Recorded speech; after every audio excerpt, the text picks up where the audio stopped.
Assalamualaikum warahmatullahi wabarakatuh. Alhamdulillahirrabbilalamin. Berjumpa kembali dalam pembelajaran kimia kelas 11 tentang termokimia. Ananda, semoga dimanapun kalian berada selalu dalam keadaan sehat dan dalam perlindungan Allah SWT, selalu semangat untuk terus belajar.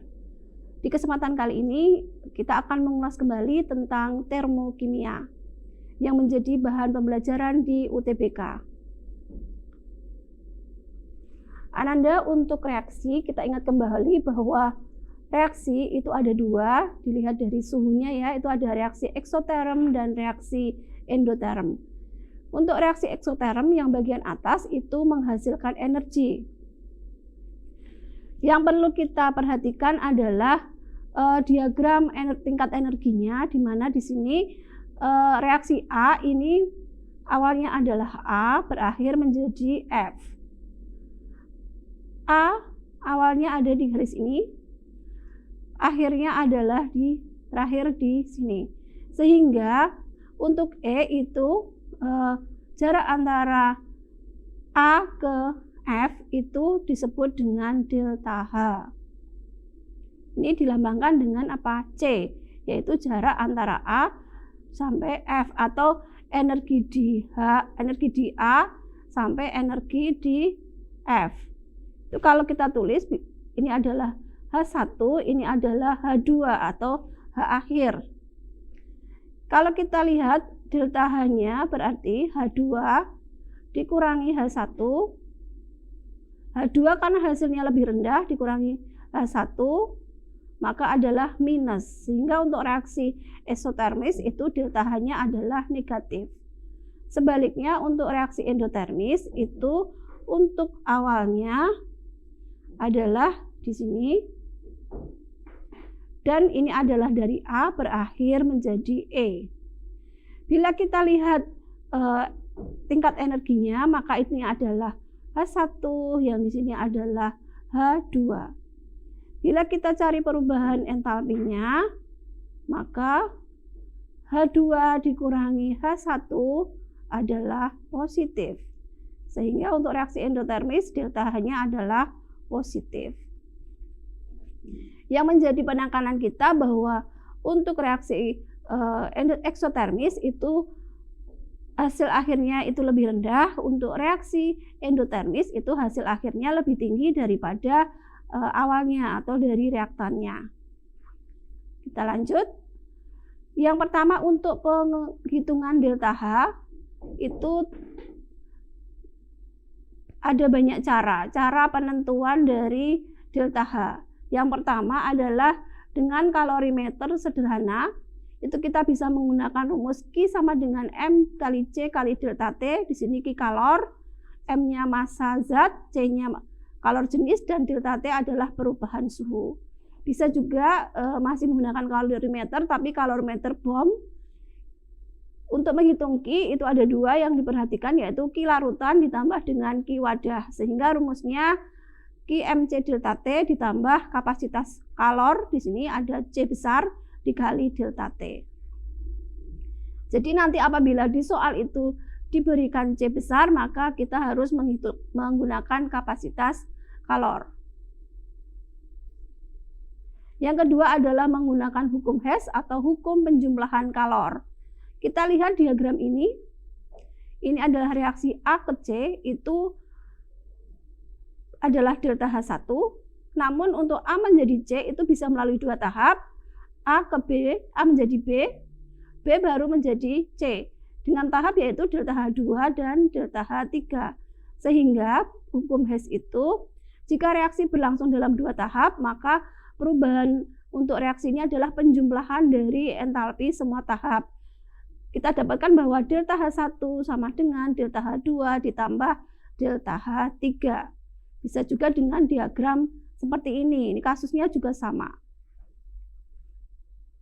Bahwa A ke B untuk menjadi E itu melalui dua tahap, yaitu C plus D, yaitu delta H2.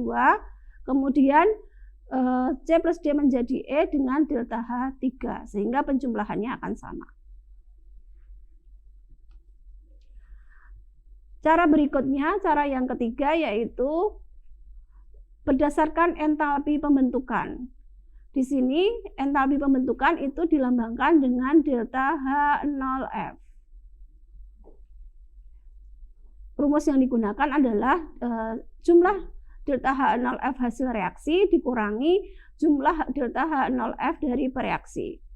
Delta H reaksi sama dengan jumlah delta H kanan dikurangi jumlah delta H kiri. Yang berikutnya adalah berdasarkan energi ikatan. Untuk menggunakan energi ikatan, kita bisa menggunakan data energi ikatan rata-rata antar atom. Sedangkan untuk menghitung delta H reaksi, kita bisa menggunakan rumus bahwa energi ikatan pemutusan, jumlah energi ikatan pemutusan dikurangi jumlah energi ikatan pembentukan. Delta reaksi sama dengan jumlah delta H kiri dikurangi jumlah delta H kanan.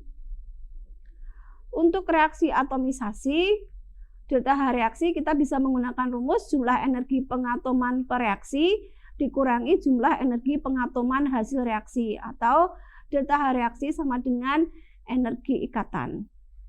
Itu adalah beberapa cara untuk kita menentukan delta H suatu reaksi. Untuk penentuan delta H reaksi nanti kita tergantung data soal yang diberikan. Kita tinggal menyelesaikan dengan rumus-rumus yang sudah ditentukan. Soal nomor 1. Di sini ada grafik tentang perubahan energi tadi, perubahan entalpi. Pernyataan yang benar tentang grafik di atas adalah titik-titik. Ananda ini adalah reaksi A plus B menjadi P. Kita tuliskan bahwa A plus B menjadi P. Di mana A plus B menjadi P itu dengan mengalami 2 kali energi aktivasi. Di mana di energi aktivasi yang pertama itu menjadi AB kompleks, di energi aktivasi yang kedua adalah menjadi C kompleks. Jadi ada 2 tahap reaksi di sini. Pernyataan yang benar adalah apa? A plus B bisa berlangsung membentuk P. Tidak, karena harus ada 2 tahap. A plus B membentuk P melalui 2 kompleks teraktifan, yaitu AB plus dan C plus. Oke, ini adalah benar. Reaksi A plus B menjadi P melepaskan energi sebesar EF. Kita lihat untuk delta H itu adalah dari awal sampai akhir. Awalnya di AB, akhirnya di P, maka energinya adalah sebesar ini. Ini harusnya jawabannya apa? F dengan apa? D. Delta H-nya positif ataukah negatif? Kita lihat bahwa hasil akhirnya lebih tinggi. H2, ini H2-nya di sini ya, H2, di sini adalah H1. H2 dikurangi H1 adalah positif. Adalah negatif, adalah positif ini ya, positif. Maka ini adalah positif, artinya menyerap energi sebesar FD. Jadi kita sudah mendapatkan jawabannya adalah yang A. Yang lain tidak usah kita pelajari. Karena positif berarti reaksinya adalah endotherm, bukan exotherm. Untuk pembahasannya juga sudah Ibu sampaikan, nanti bisa dipelajari ulang. Sekarang ke nomor 2. Masih kaitannya dengan grafik tentang perubahan entalpi. Perhatikan gambar berikut. Proses yang menjadi tahap penentu reaksi adalah titik-titik.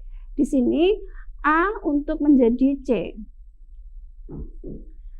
Delta H1 antara A dan B adalah min 410 kJ. Delta H2 antara B ke C adalah min 410 kJ juga. Kalau kita lihat delta H-nya, H2 ini H1. Delta H sama dengan H2 dikurangi H1. Ini adalah hasilnya negatif karena lebih rendah.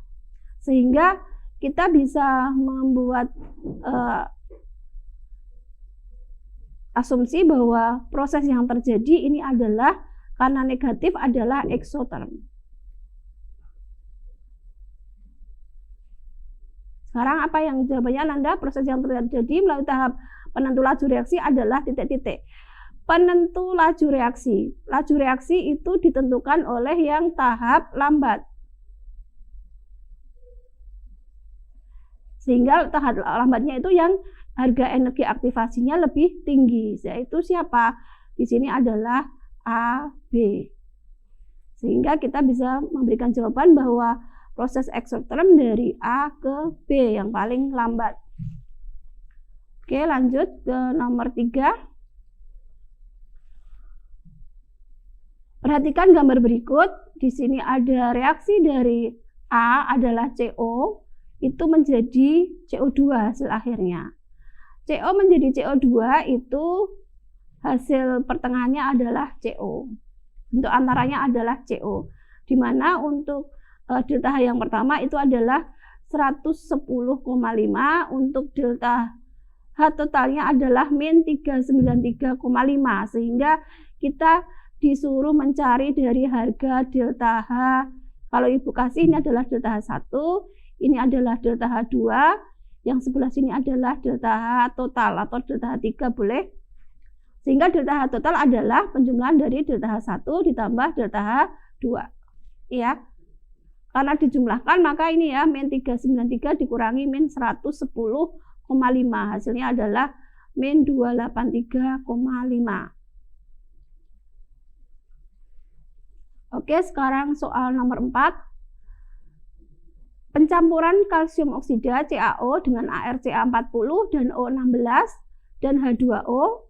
Di sini kalor jenisnya adalah 4 Joule per kilogram per Kelvin kilogram, berlebih memberikan reaksi CaO solid plus H2O liquid menghasilkan CaOH solid dengan delta H min 64 kJ. Bila panas yang dihasilkan reaksi ini mampu menaikkan suhu 100 gram air sebesar 0,1 Kelvin, maka jumlah CaO yang dihasilkan adalah titik-titik. Kita perhatikan data yang diketahui di soal. Yang pertama adalah ada massa dari air, yaitu M. Ada perubahan menaikkan suhu, berarti ada perubahan suhu 0,1 Kelvin, berarti ini adalah M. Di sini adalah T. Yang ini kalor jenis itu adalah C. Maka kita bisa menggunakan rumus kalorimeter, yaitu apa? Q sama dengan MC kali delta T. Kita masukkan 100, C-nya 4, delta T-nya 0,1.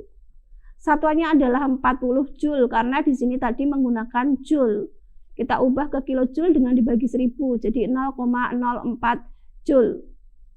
Berikutnya adalah kita mencari delta H. Apa itu rumus delta H? Rumus umum dari delta H adalah min Q dibagi dengan mol. Kita sudah mendapatkan Q, molnya kita cari. Molnya dari mana? Molnya kita bisa menggunakan, ini molnya itu adalah delta H sama dengan min Q. Min 64 kali N adalah sama dengan min 0,04 kJ.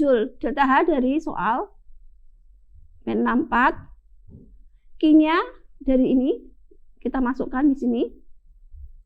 Terus dibagi dengan terus kita cari harga N-nya.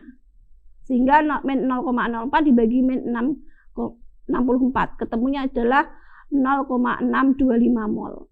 Kita hitung massa CaO yaitu mol dikalikan mR. Ketemunya di sini 0,626 molnya dikali mR-nya 56. Hasil akhirnya adalah 0,035.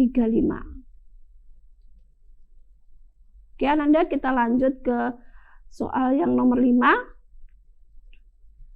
Di sini ada gas asetilin, yaitu yang digunakan pada proses pengelasan, itu dibuat dengan reaksi CaC2 kalsium karbida karbit dilarutkan dalam air akan menghasilkan kalsium hidroksida CaOH2 dan gas asetilin. Inilah adalah gas asetilin adalah rumusnya C2H2.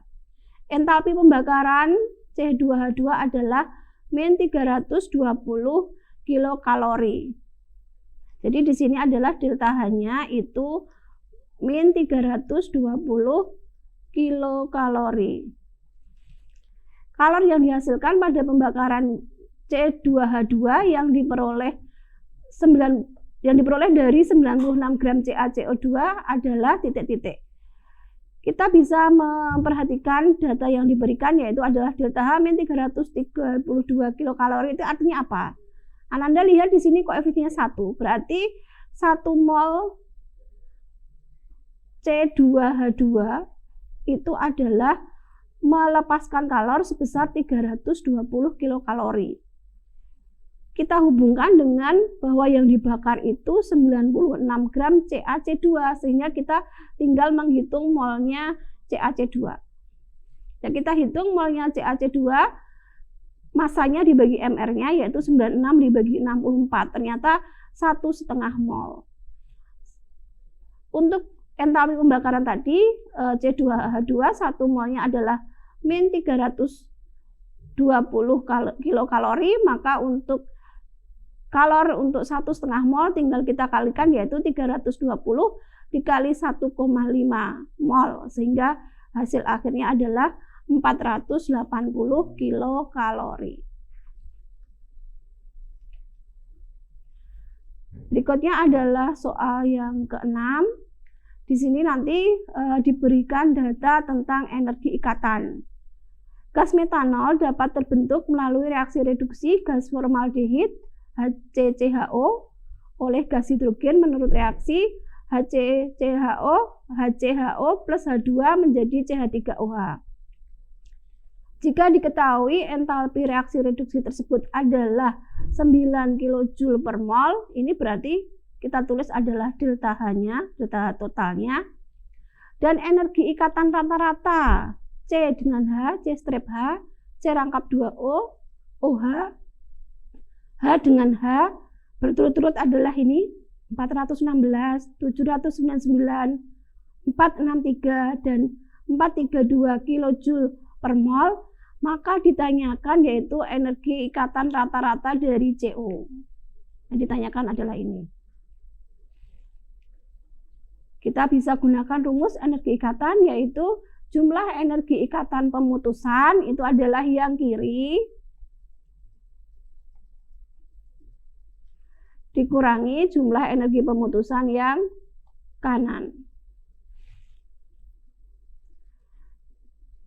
Kita uraikan dulu untuk HCHO. C dengan H itu tangannya 1 nih. C itu kan punya 4 tangan, maka dipakai dengan H1, dengan H1, rangkap 2 dengan O. H 1 tangan berarti H strip H. Untuk yang kanan H C, H, H, HC, OH. Sekarang kita lihat apakah ada ikatan yang sama. Di sini ada CH-nya sebanyak 2. Untuk yang kanan ada CH-nya sebanyak 3. Maka yang ini bisa saling menghilangkan. Sehingga hasil akhirnya bahwa yang kiri itu jumlah energi ikatan pemutusannya tinggal 1 kali CO dengan 1 kali H dengan H.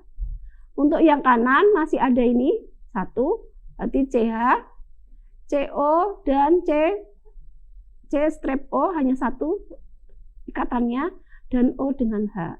Kita masukkan harga masing-masingnya. Tadi totalnya adalah 9 kJ, delta H-nya tadi kita masukkan, terus harga masing-masing ini dimasukkan. Yang ditanyakan adalah CO. Kita hitung CO-nya adalah 122 dikurangi 89, ketemu adalah 343 kJ. Tinggal kita masukkan datanya dan dihitung matematika. Berikutnya diberikan data termokimia sebagai berikut. C plus O2 menjadi CO2, delta H sama dengan min 394 kJ. Yang kedua adalah 2CO plus O2 menjadi 2CO2, delta H-nya min 585. Perubahan entalpi pembentukan 56 gram CO dengan MR28 pada keadaan standar adalah titik-titik. Jadi di sini adalah ditanyakan delta HF dari CO bila yang dibakar adalah 56 gram. Sehingga kita tahu bahwa CO 56 gram ini berapa mol itu harus dihitung terlebih dahulu. Oke. Untuk reaksi kimianya, kita harus menuliskan dulu reaksi pembentukan CO. CO itu reaksinya adalah pembentukannya dari unsur-unsurnya, berarti C plus O2 menjadi CO2. Ini harus kita hitung delta-nya dulu. C plus O2 menjadi CO2. Sehingga kita hitung delta-nya.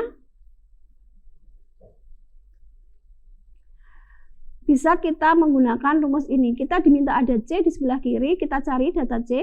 Nah, ini kita dapatkan C juga 1, maka langsung ditulis nih ya, C plus O2 jadinya CO2.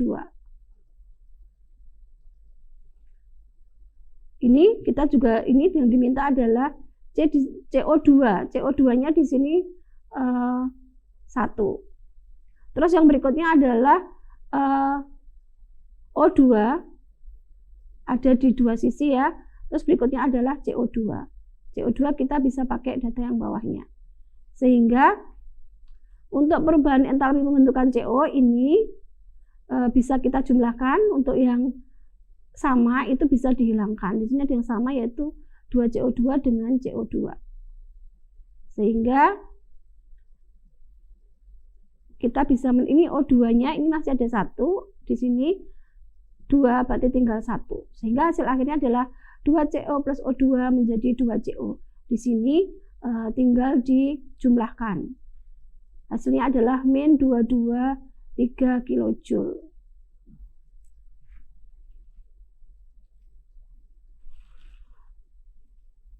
Untuk soal nomor 8, kalor yang dihasilkan dari pelarutan CaCl2 Mr sama dengan 111 di dalam air digunakan pada kantong penghangat P3K. Reaksi pelarutannya adalah CaCl2 solid menjadi Ca2 plus 2Cl min Aq. Dengan delta H adalah min 83,6 kJ. Ini reaksinya adalah reaksi perurean. Sebuah kantong penghangat dirancang agar suhunya naik dari 25 derajat Celcius menjadi 35 derajat Celcius ketika digunakan. Berarti kita dapatkan yaitu apa? Delta T. 35 dikurangi 25 berarti 10 derajat Celcius. Jika kapasitas kalor kantong penghangat beserta isinya adalah 418 Joule per derajat Celcius, maka CaCl2 yang harus ditambahkan ke dalam kantong sebesar titik-titik. Di sini bukan kalor jenis tapi kapasitas kalor. Kapasitas kalor adalah lambangnya C besar. 418 Joule per derajat Celcius. Maka kita gunakan rumus kalorimeter, yaitu untuk menghitung Q, rumusnya Q sama dengan C dikali delta T. C besar, kapasitas kalor. Kita masukkan 418 dikali 35 min 25 tadi 10 ya. Hasil akhirnya adalah 4180 Joule, atau kita jadikan kilojoule adalah dibagi 1000, 4,180 kilojoule. Untuk setiap mol proton CaCl2 terjadi perubahan entalpi 83,6 kilojoule. Sehingga untuk mencari delta H-nya, delta H adalah Q dibagi N. Delta H-nya kita masukkan yaitu 836 kilojoule atau 83.600 sama dengan Q-nya ini tadi 4180, ini digunakan satuan Joule ya, dibagi mol CaCl2, sehingga mol CaCl2-nya ketemunya adalah 0,05 mol. Untuk menghitung massa CaCl2, kita tinggal mengalihkan dengan MR-nya, mol yang diperoleh, sehingga MR dikali mol hasilnya adalah 111 dikali 0,05. Hasil akhirnya adalah 5,55 gram. Demikian Ananda yang bisa Ibu sampaikan untuk pembelajaran termokimia hari ini. Semoga bermanfaat untuk Ananda semuanya. Tetap jaga kesehatan, salam sehat, dan salam semangat selalu. Assalamualaikum warahmatullahi wabarakatuh.